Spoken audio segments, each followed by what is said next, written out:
Hamann and Benson, a vision for your future.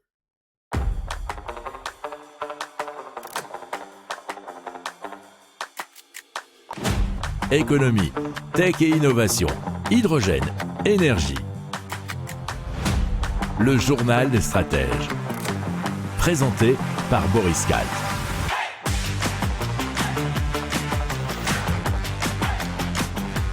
Bonjour à tous et bienvenue dans le journal des stratèges consacré aujourd'hui à l'énergie.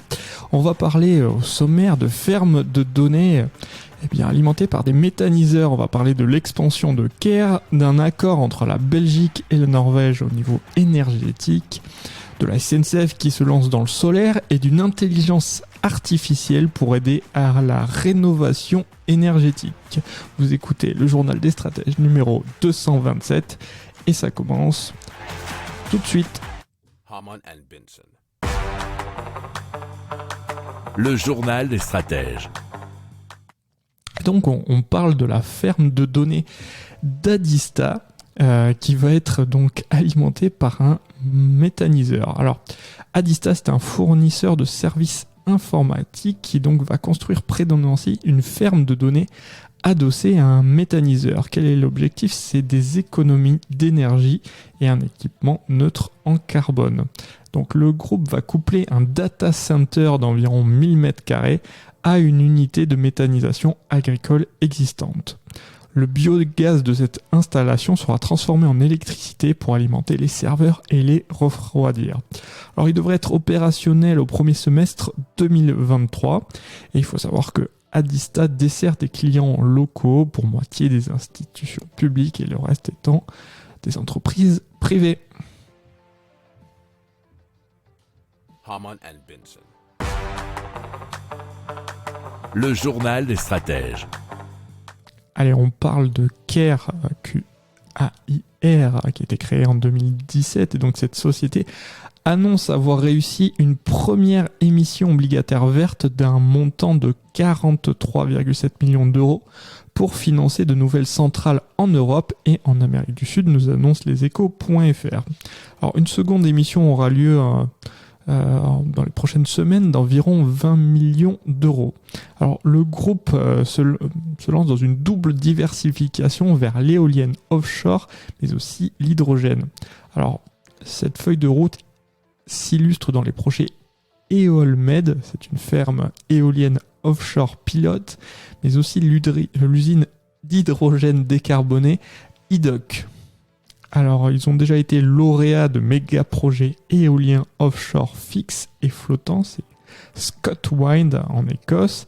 Ils pèsent déjà 2 gigawatts. Alors, par ailleurs, ils ont 600 mégawatts de projets éoliens et solaires en opération et en construction au Brésil. Alors, l'hydrogène qui sera produit au Brésil, mais aussi en Islande, pourra être exporté. Alors, Care détient 655 MW de capacité de production d'énergie renouvelable en exploitation et il y aura 377 MW additionnels en phase de construction. Hamann and Benson. Le journal des stratèges.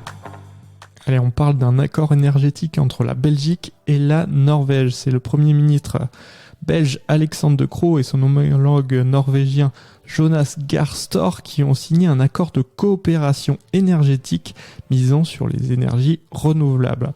Alors, l'accord, nous dit RTBF.Belgique, vise à garantir un meilleur échange de connaissances et de technologies, tant dans le domaine des énergies renouvelables et de l'hydrogène que dans la capture et le stockage du CO2. Il tend aussi à mieux connecter les deux pays dans le domaine de l'électricité. Hamann and Benson.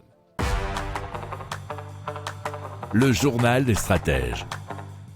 La SNCF se lance dans le solaire puisqu'elle vise à déployer d'ici 2030 1,1 million de mètres carrés de panneaux solaires dans les gares.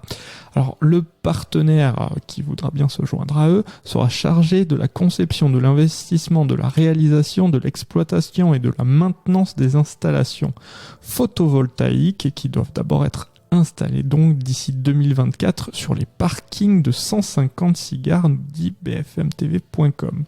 Alors cette première phase concernera 190 000 m² et aurait une capacité de 25 à 30 MW d'électricité, bien sûr, qui serait produite et destinée à être revendue au réseau public de distribution. L'objectif, c'est d'installer 1,1 million de mètres carrés ensuite de panneaux solaires sur le patrimoine foncier des gares, et cela d'ici 2030 pour une production de 150 à 200 MW. Harman and Benson. Le journal des stratèges. Allez, on parle d'une intelligence artificielle qui va aider à la rénovation énergétique, et ça s'appelle PrioRéno, qui sera accessible en ligne à partir du deuxième trimestre 2022 et qui fonctionne avec les données de consommation énergétique de la quasi-totalité des 500 000 bâtiments publics de France, et cela fourni par Enedis et GRDF, nous dit positiver.fr. Alors, comment ça marche ? C'est un algorithme qui se charge d'analyser ces données ainsi que d'autres fournis par l'État, comme des fichiers fonciers ou des bases de données topographiques. Les collectivités pourront ainsi connaître la consommation de leurs bâtiments et savoir lesquels sont à rénover en priorité pour faire le plus d'économies d'énergie. Il sera également possible de filtrer les bâtiments en fonction de leur usage. Le dispositif a déjà été expérimenté par une 60aine de collectivités. Le service pourrait être étendu à d'autres usages, comme le logement social, ou ouvert à d'autres gestionnaires de réseaux de distribution énergétique. Harman and Benson. Le journal des stratèges. Voilà, c'est tout pour aujourd'hui. Je vous souhaite une excellente journée et je vous dis à plus tard pour plus d'infos. Ciao.